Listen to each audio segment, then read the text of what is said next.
Hello, it's Nikki. How you doing? I've got notes today because this is quite fresh and I haven't had a lot of sleep, but I feel like it's really important to share because there's a lot of lessons in this experience and ones that I want you to take away and play around with and question and look at the way that you operate if you're a small business, but also how you consume and what you require, and so you can shop consciously.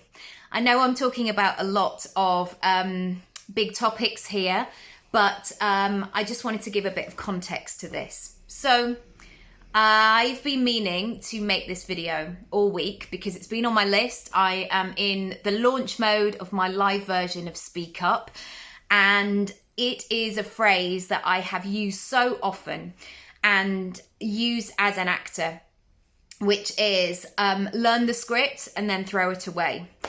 And I think so often it's a really great metaphor for learning something and then making it your own. So the best thing that I can do in an acting piece is to learn the script, learn the play, learn my lines, be on my game, and then be free to play. And I found that in my business as well, that I've needed to really tune in and feel into what feels really good. For some reason, I had not made that video this week and it's been on my list, and maybe I was going to make it today. And then last night I had a real life example, and a bit of that story I'm going to share with you today. I'm not going to give you details of names or anything like that. I'm not here to do that. I'm here to use this as an example. But last night my bank account was hacked, and I am in a very lucky position that I have other accounts and I can access money. But I know lots of people can't, and they are not in that situation. And don't cry. And this is not the first time this has happened. This happened in 2017, and it happened 3 times within a very small amount of time. Even though I changed my card, it was the same bank as well. And when that happened in 2017, I really kind of took it seriously and really was grateful that I was somebody who checked my bank account very, very regularly. And when I'm talking regularly, I'm talking probably 3 to 5 times a day. And that's because I like to know what is happening and what is going on. And I know that there's so much language around money and like, oh, don't look, because if you look at the balance, you know, it makes it real. I don't want to be in that situation. I like to know, I like to plan, I like to be able to do the thing. So last night when it was hacked, I was able to really recognize it very, very quickly and report it and do all of that admin of cancelling cards and freezing my account and all of that sort of stuff. When it happened in 2017, I should have actually left this bank. But, you know, children, life, admin, it's another thing to do, isn't it? And what happened in that moment was it was around sort of between October to Christmas, and I couldn't get any money out for Christmas. It just was like really awful. And the person not only spent all of my money, but ran up a huge overdraft as well. So I had to wait for that to be paid off until I could then get my money back, which eventually I did. But it was a long process. And certainly as somebody who is ambitious and who wants to create impact and help people, that is not a good use of my time kind of working through this. Here's what happened last night. I was on the app and I went through the whole process of reporting it. You know, did you make the payment? Did you do this, etc. We got to a point where I was asking questions of like, do you think the best thing I need to do is to cancel my card completely? And they said yes.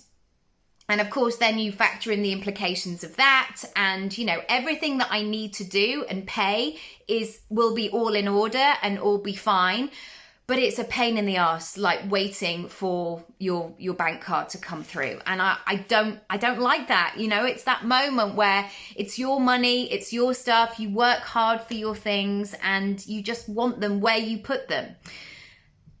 When I got to a point of the end of the call, I know that whoever I was talking to, and I do know their name, but I'm not going to mention it, they finished this conversation by saying, and I quote, "Have an amazing day ahead."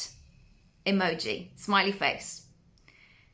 And it just made me feel so angry that the person or the company thought that that was an appropriate response after everything, you know, they'd been part of the chat. And it was just, it gave me just, I've been thinking about it all night. And, you know, it was 5 to 5. And as I mentioned, you know, I'm in a privileged position that I had options at that point. But, you know, if you've got 2 small children or any children or things that you have to do, 5 to 6 in the evening on a Thursday night is not the time where you want to be doing admin that you know absolutely needs to be done. So this was not an ideal situation. And I remember reading that and just thought, why did they think that that was an appropriate response? Who has taught them to have that kind of jolly, keep going forward, off we go? Now, I didn't expect them either to be like, "That's really shit, Nicky," because it is, and they have a professionalism and they have a boundary. But it was so far the other way that I just was left feeling really confused. And one of the things that I've written down here is that nice words are only nice if they're going to be received that way. And the fact that somebody said, "Have an amazing day ahead" with a big smiley emoji, it didn't make me think, do you know what? I am going to have an amazing day ahead. It made me want to poke somebody in the eye and like let out a bit of my Scorpio anger, which was brewing right there. Why am I telling you this? Well, I'm telling you this to look at the way that you're communicating. We are in an amazing opportunity right now to make a stand. And I don't just mean make a stand if we are a business owner, but also the way that we consume, the way that we purchase, and the way that we operate in this world. And we must ask questions. And this bank is a bank that I've been with.